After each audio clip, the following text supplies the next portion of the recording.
तो दोस्तों स्वागत है आपका एक न्यू एक्सप्लेनेशन वीडियो में, जहां आज मैं आपको एक्सप्लेन करूंगा मनी हाइस्ट के सीजन 5 का एपिसोड 8 या फिर आप कह सकते हैं वॉल्यूम 2 का एपिसोड 3।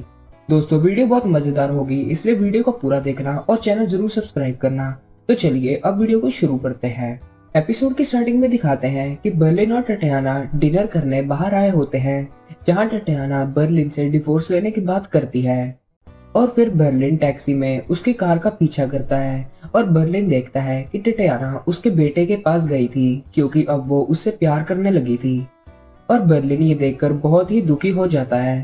फिर हमें बैंक ऑफ स्पेन का सीन दिखाते हैं जहां सभी अपने काम में लगे हुए होते हैं, जहां बोगोटा आकर बताता है कि हमारे पानी की कमी हो गई है, लेकिन पूरा सोना निकल आता है और सभी खुश हो जाते हैं। लेकिन फिर पुलिस स्टेशन का सीन दिखाते हैं जहां एक आदमी कर्नल को बताता है कि वो वहां से पानी निकाल रहे हैं और उसे ये पंप की आवाज से पता लगता है। कर्नल लुई कहता है अब हमें पता लगाना होगा कि वो सोना कहां से निकाल रहे हैं। और फिर दिखाते हैं कि सभी बैंक ऑफ स्पेन में बेला चाव पर डांस कर रहे होते हैं। फिर टोक्यो पीछे से नरेट करती है और कहती है कि जंग अभी खत्म नहीं हुई थी, अभी तो सबसे बड़ी मुसीबत हमारे सामने आने वाली थी। कर्नल लुई एंजल को पाइप्स के आखिरी हिस्सों तक जाने को कहता है और सभी पुलिस के यूनिट्स उस पाइप के आखिरी हिस्से पर जाने लग जाते हैं और प्रोफेसर को इस बात की बिल्कुल भी खबर नहीं होती। दूसरी तरफ बैंक ऑफ स्पेन में मोनिका को पैनिक अटैक आने शुरू हो जाते हैं और वो फायर करने शुरू लग जाती है और डेनवर उसके पास आता है और कहता है कि सब कुछ ठीक हो जाएगा। और एक तरफ वो वुमेन सोल्जर्स आर्मी की लाशों में कुछ ढूंढ रही होती है। पुलिस हर तरफ फैल जाती है और पुलिस हर एक पाइप एंड में जाकर एक एक करके चेक कर रही थी। फिर दिखाते हैं कि वुमेन सोल्जर्स अपने आप को स्टिचेस लगा रही होती है और वो यहाँ के बॉम्ब डिफ्यूज करने आई थी और अब हर एक बॉम्ब को डिफ्यूज कर चुकी है, बस एक ही बॉम्ब रह गया है जिसको डिफ्यूज करना रह। पुलिस दूसरे एंड में जाती है और वहां भी कुछ नहीं होता और अब खाली एक ही एंड बचता है और वो वही होता है जहाँ पर प्रोफेसर और बाकी सब थे। और फिर पास्ट का सीन दिखाते हैं जहां बर्लिन टटियाना का पीछा करता है और उसका बेटा टेबल पर टटियाना का वेट कर रहा होता है, लेकिन बर्लिन उसके पास जाकर बैठ जाता है और उसका बेटा हैरान हो जाता है और कहता है सॉरी मुझसे गलती हो गई।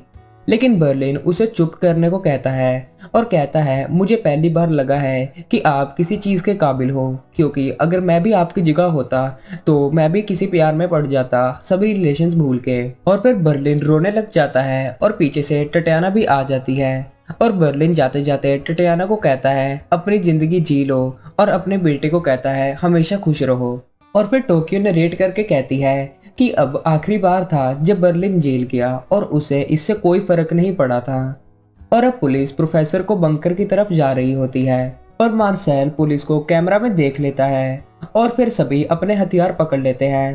प्रोफेसर बहुत ज्यादा टेंशन में आ जाता है और सबको सरेंडर करने को कहता है और पुलिस उनके पास आती है और उन्हें अरेस्ट कर लेती है। फिर पास्ट का सीन दिखाते हैं जहां पर प्रोफेसर बर्लिन को कहता है कि हमने इतनी चोरियां करी और कभी पकड़े नहीं गए और तुमने एक तोड़फोड़ करके अपने आप को जेल पहुंचाया। बर्लिन कहता है कि तब मेरा दिल बहुत टूटा हुआ था और बर्लिन को इस बात का दुख नहीं था कि उसके वाइफ ने उसको धोखा दिया, बल्कि उसको इस बात का दुख था कि उसके बेटे ने उसको धोखा दिया। बर्लिन कहता है कि लोग एक बार हार मान जाते हैं और सच का सामना करते हैं एक नई शुरुआत करने के लिए। फिर प्रेजेंट का सीन दिखाते हैं। प्रोफेसर, बेंजामिन, मार्सेल और अलिशिया पुलिस की कार में होते हैं और प्रोफेसर रियलाइज करता है कि अभी तक हमें पुलिस कस्टडी में होना चाहिए था, लेकिन यहाँ सिर्फ पुलिस की सायरन्स की आवाज ही आ रही है। वो और मार्सेल कार की खिड़की को तोड़ते हैं और जब वो बाहर जाते हैं तो वो देखते हैं कि उनका सोना चोरी हो गया होता है और असलियत में पलेर्मो और बर्लिन ने पुलिस की प्लानिंग पहले से ही सोच रखी थी। फिर हमको दिखाते हैं कि ये पुलिस वाले फ्रॉड होते हैं और ये और कोई नहीं टटियाना और बर्लिन का बेटा ही होता है और यहाँ हमारा एपिसोड खत्म होता है।